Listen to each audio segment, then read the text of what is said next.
I gave my stepmom a special gift at her baby shower, saying I couldn't wait to meet my baby brother.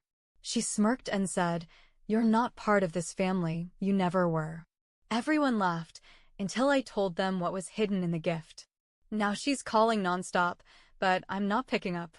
"I'm so happy for you," I said, handing Laura the box. "Can't wait to meet my little brother." The room fell quiet. Every eye in that pastel-decorated living room turned to me, stepdaughter, 17, apparently still the family mascot when it's convenient. Laura, my stepmother, looked up from her mimosa and gave me that smug, stretched smile she always used when she was about to say something nasty dressed as polite. She didn't even take the gift from my hands. Instead, she tilted her head slightly. "That's sweet," she said. "But I don't know why you're acting like this matters to you." I blinked. "What?" She took another sip, eyes never leaving mine. "You're not part of this family. You never were." There it was. Raw, unfiltered. Delivered with the same voice she used when talking to her Pilates friends about gluten. A beat of silence. Then, laughter. From her friends. From Aunt Carrie. Even my cousin Alana chuckled into her wine like Laura had made some kind of sassy joke. But it wasn't a joke. My father didn't laugh. He didn't even look at me. He just sat there, eyes fixed on a plate of tiny sandwiches like he was wishing he could disappear. "Oh, come on, sweetheart," Laura added, brushing invisible lint off her designer maternity dress. "Let's not be dramatic. It's just, this is our celebration. Not yours." My cheeks burned. But I didn't move. I'd rehearsed this moment in my head 100 times. Not this exact moment, because I hadn't expected her to humiliate me in front of 20 people. But I had been prepared for her to push. What she didn't know was, I'd come prepared to push back harder. "I made something for the baby," I said, still holding the box. "Took me 3 weeks." Laura raised an eyebrow. "I'm sure it's thoughtful." She turned away. "Just leave it on the gift table. Someone will open it later." "Someone," I repeated.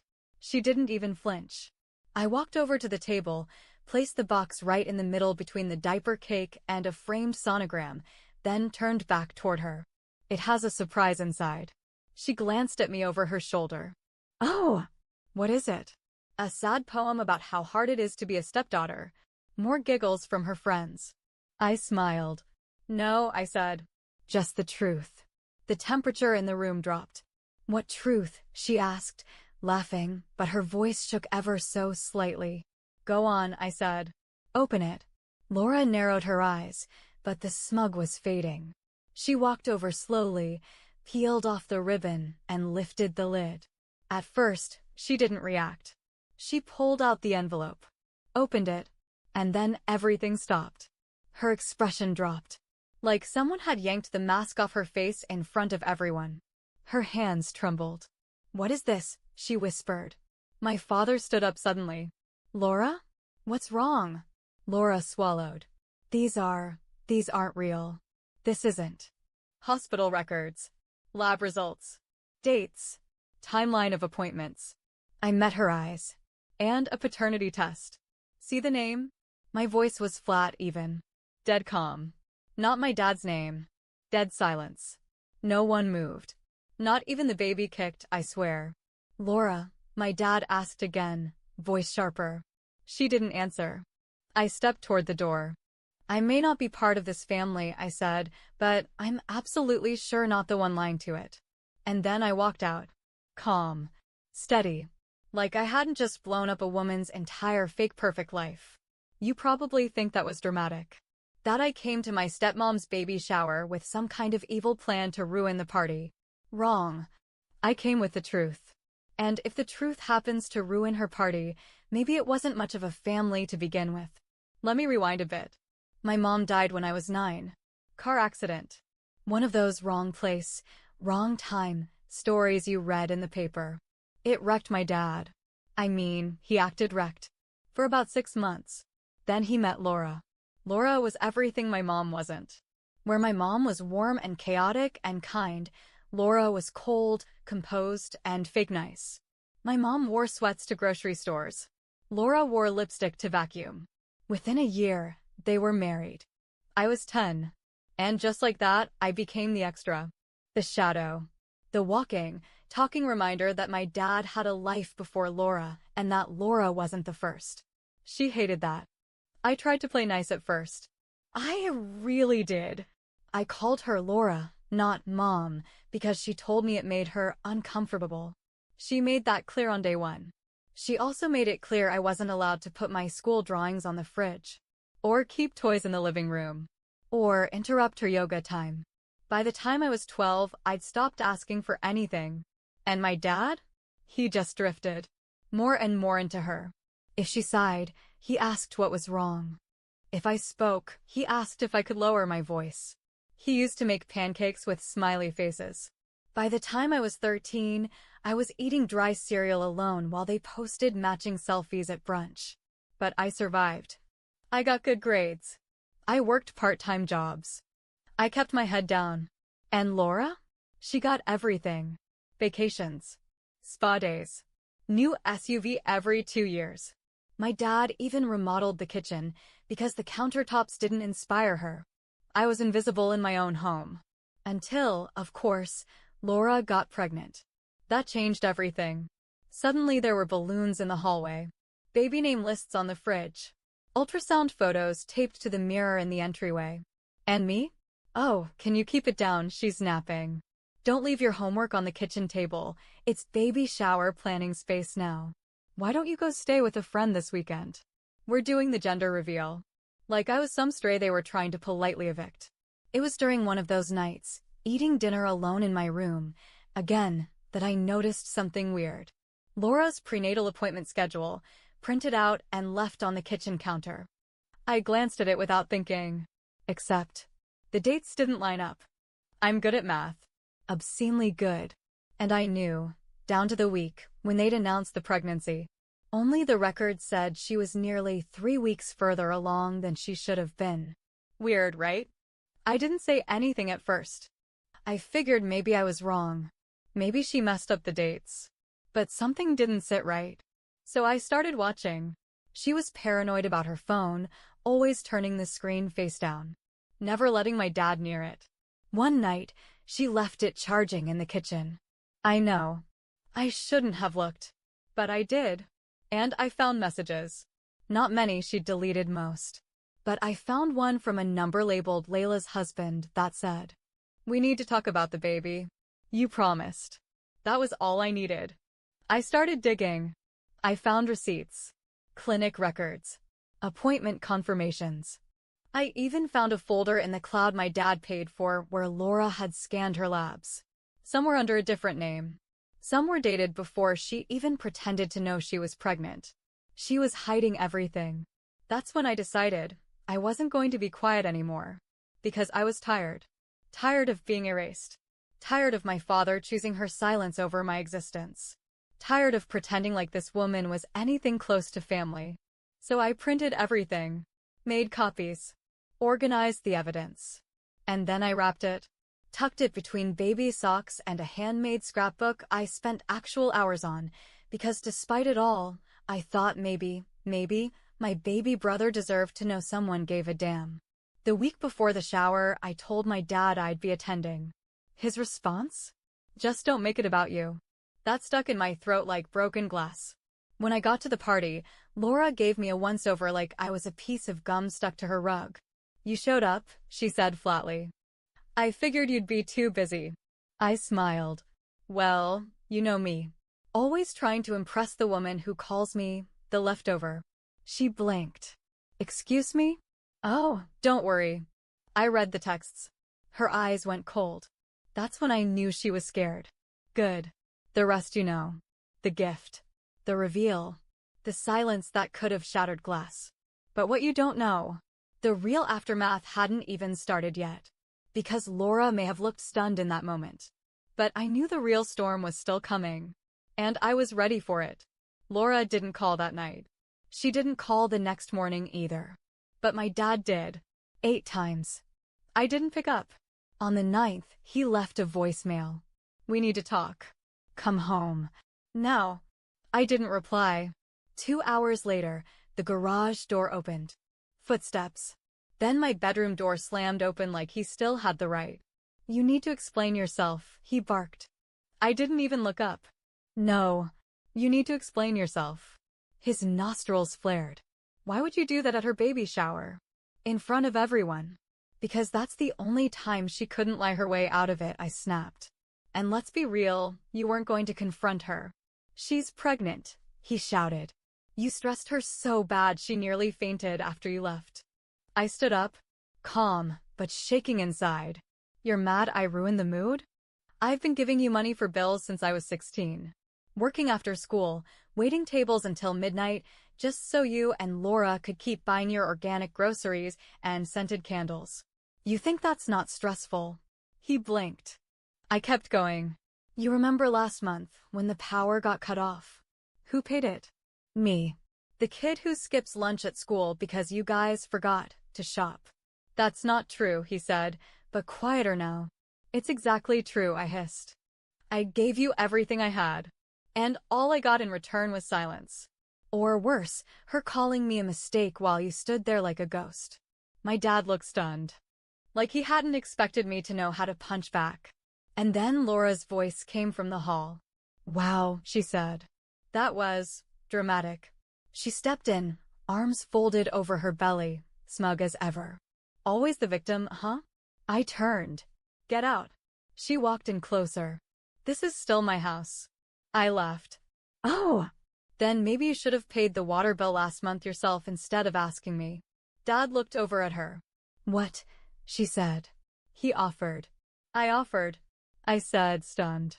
You stood in the kitchen crying about how broke you were while wearing a $200 robe. She shrugged.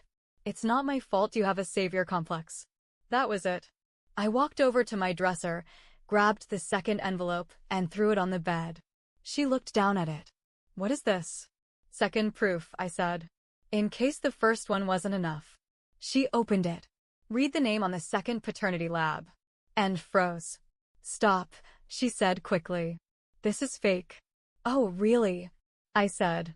Then explain why the clinic confirmed your name, your ID, and your private email when I called and pretended to be your assistant. My dad turned to her. Laura. She's lying, Laura said, voice high and brittle. You believe her over me? Why not? I said. I've paid more bills in this house than both of you combined. She lost it. You want to be a martyr? She snapped. Fine. Go live your sad little life alone. No one's going to miss you. Wrong again, I said, voice flat. The person who's going to be alone is you. Because now everyone knows. And then I looked at my dad. I'm done trying to earn your love. I gave you money. I gave you loyalty. And you gave me nothing.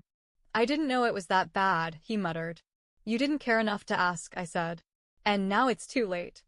I grabbed my bag and walked to the door. You'll regret this. Laura yelled after me. I paused, turned back just enough to smile. No, I said. But you will. Every time your phone rings and it's not him calling you back. And then I left. For the last time. I walked out. Not running. Not crying. Not slamming doors for effect. Just steady steps, a backpack on my shoulder, and silence in my chest where panic used to live. The air outside felt colder than it was, maybe because, for the first time, no one was watching me leave. I didn't look back. And no one came after me. At first, I thought they wouldn't reach out at all. Like the moment was so nuclear they'd pretend it never happened. But I should have known better. The silence lasted 2 hours. Then my phone lit up. First it was Dad. 8 calls. All in a row. I let them ring out. The 9th one came with a voicemail. We need to talk. Come home. Now. Don't make this worse. I didn't respond. Then came Laura. Different number. No caller ID. Like she thought I'd block her. If you don't come back and fix this, your father might leave me. Do you want to destroy this family completely? No, Laura. I'm not destroying it. I'm just finally refusing to keep it alive with my blood. I was sitting on a bench outside a 7-Eleven, sipping on a warm Sprite and watching the screen blink again. It was funny in a way. For years I wanted them to care. To notice me. Now they couldn't stop reaching for me. And all I wanted was distance. That night, I crashed on my friend Eli's couch. He didn't say much, just handed me a blanket and a key. Before going to bed, he turned back and said, "You know, you actually look calm. Like, you're finally breathing." I didn't realize until that moment that he was right. 2 days. That's how long it took. Then the next wave hit. Aunt Cheryl texted first. "We had no idea, honey." Everyone was stunned. "Laura's trying to twist the story. But your dad, he looks like he hasn't slept since." I didn't answer. I wasn't interested in being discussed behind closed doors like some reality show scandal. I wasn't the family's ugly truth they all whispered about after dessert. Not anymore. But the third day, my phone rang again. Dad. I wasn't going to pick up. I really wasn't. But something in me, maybe the final sliver of that scared little kid still hoping for a real father, pressed answer. "Hey," I said, voice cold. "It's me," he replied, like I didn't already know. His voice sounded cracked, like he hadn't used it in a while. Or maybe like it had been through too many arguments. "Laura's gone," he said after a pause. Took a bag and went to her sister's. "She said it's just temporary." I stayed silent. "She says the test is fake. That you're trying to hurt us." But I looked over everything. What you showed. The clinic dates. The paternity lab. You didn't lie. "I know." He inhaled through his nose like he was bracing himself. "I didn't know about the money," he added. "She said a friend was helping us with bills. Groceries. Utilities." I let out a short, joyless laugh. "She cried on cue every time I asked why you two couldn't pay for your own electricity. And you bought it. Like always." I didn't want to believe she'd lie about something like that. "No," I said. "You didn't want to be uncomfortable. There's a difference." Another pause. "I haven't asked you for forgiveness yet." "And I wouldn't give it," I said calmly. He was quiet for a long time. "Why not?" I smiled bitterly. There it is, I thought. He still doesn't get it. Because forgiveness is the first step toward rebuilding a relationship. And I don't want a relationship. Not anymore. "But I'm your father," he said, desperation starting to leak through. "No. You're a man who watched his teenage daughter work night shifts, pay the water bill, and skip dinner to cover your mortgage while your wife called him a mistake to his face. And you let her." Silence again. "Please. Don't beg," I cut in. "I'm not your therapist. I'm not your second income. And I'm done being your duct tape." Then I hung up. I wasn't broken. I was done. I moved into a tiny basement room I found through a guy at the diner. Mold on the wall. Shared bathroom. Weak Wi-Fi. It was perfect. I had a mattress on the floor. A microwave. One folding chair. And every morning, I woke up and heard nothing. No guilt. No insults. No cold silence. Just peace. And ramen. I picked up extra shifts at work. Saved every dollar I used to hand over to Dad like I was tithing to some cruel god. And in the quiet hours between shifts, I started writing. Just blog posts. Reddit threads. Tweets. Nothing fancy. But then I told my story. About the baby shower. The gift. The truth inside the box. It blew up. I gave my stepmom a baby gift. Inside was a paternity test. Now she's gone, my dad's unraveling, and I'm finally healing. Thousands of likes. Hundreds of comments. Legend. You did what most of us only dream about. You're not the black sheep. You're the white knight who walked away. But one message hit different. You don't know me, but I used to be friends with Laura. She did the same thing to another man. His daughter ended up in therapy. You escaped just in time. I didn't cry. Didn't scream. I just sat there, holding my phone, staring at that message like it was an X-ray of my soul. For the first time, I knew I hadn't been crazy. I hadn't been difficult. I'd just been targeted. And now? Now I was free. If anyone ever says to me, "But family is everything," I'll look them dead in the eye and say, then explain why mine handed me a bill and called it love. Because I was their wallet. Their scapegoat. Their proof that they weren't the problem. Until I refused to pay. Until I walked away. And now? Now they're the ones trying to rebuild what they burned. But I won't be coming back. Not this time. Not ever. Final update, the post that ended everything. 2 weeks later, I was sitting on my floor, legs crossed, microwave buzzing in the background. The room smelled like instant noodles and dust. In front of me, my phone. Open Reddit thread. Blank post. Title: I gave my stepmom a baby shower gift with a surprise inside.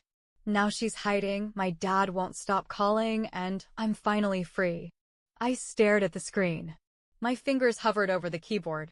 Then I started typing. I wrote it all. Every last detail. How she smiled in public and stabbed in private. How my dad let her erase me piece by piece. How I paid bills while they vacationed. How I waited tables while they judged me. And how I slipped truth into a baby box and blew apart their fake perfect image. I didn't censor anything. I didn't protect anyone. Because they never protected me. I hit post. And then I waited. It started small. A few comments. A dozen upvotes. Then, it exploded. Thousands. Tens of thousands. People were sending me awards. Demanding me support. Sharing their own stories. One user wrote, "You didn't just stand up for yourself. You stood up for every kid who was used, ignored, and erased by the people who were supposed to love them." Another said, "You're not the villain. You're the hero that survived the movie and burned the credits." And then, a woman DM'd me. This may sound insane, but I think we have the same stepmom. Did she used to live in Arizona? Turns out Laura had a history. Other men. Other daughters. Other lies. Same script. Same manipulation. My story went viral. People started reposting it on TikTok. Someone animated it into a YouTube video. A podcast reached out and asked if I'd talk anonymously. I said no.